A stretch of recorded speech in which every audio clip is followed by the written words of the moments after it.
এবার সংবিধানে সংশোধন আনছে পাকিস্তান। একীভূত হচ্ছে সেনা, নৌ ও বিমান বাহিনী। আর এই তিন বাহিনী থাকবে দেশটির সেনাপ্রধান ওয়াসিম মুনিরের অধীনে।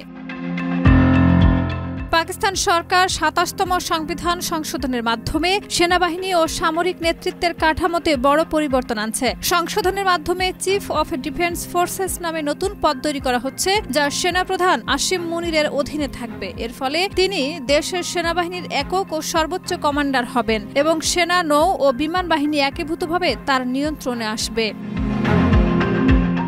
বিল অনুযায়ী রাষ্ট্রপতি প্রধানমন্ত্রীর পরামর্শে সেনাপ্রধান ও নতুন পদে নিয়োগ দেবেন। চিফ অফ ডিফেন্স ফোর্সেস পদে থাকা কর্মকর্তা প্রধানমন্ত্রীর সঙ্গে পরামর্শ করে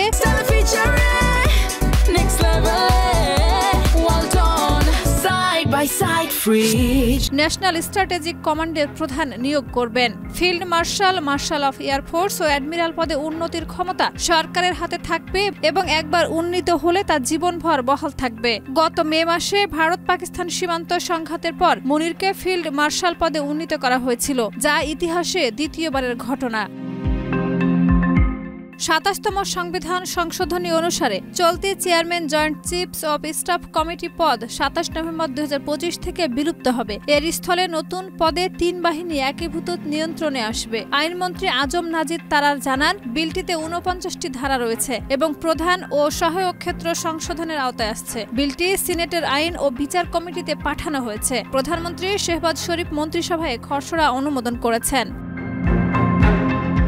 বিরোধীরা বিল দ্রুত পাশ করার অভিযোগ করছে, তবে সরকার বলছে এটি আধুনিক সংঘাত এবং সামরিক সমন্বয়ের প্রয়োজন অনুযায়ী আনা হয়েছে। সংশোধনীটিতে বিচার ব্যবস্থা, ফেডারেল সাংবিধানিক আদালত এবং প্রাদেশিক মন্ত্রিসভার কাঠামোতেও পরিবর্তনের প্রস্তাব রয়েছে।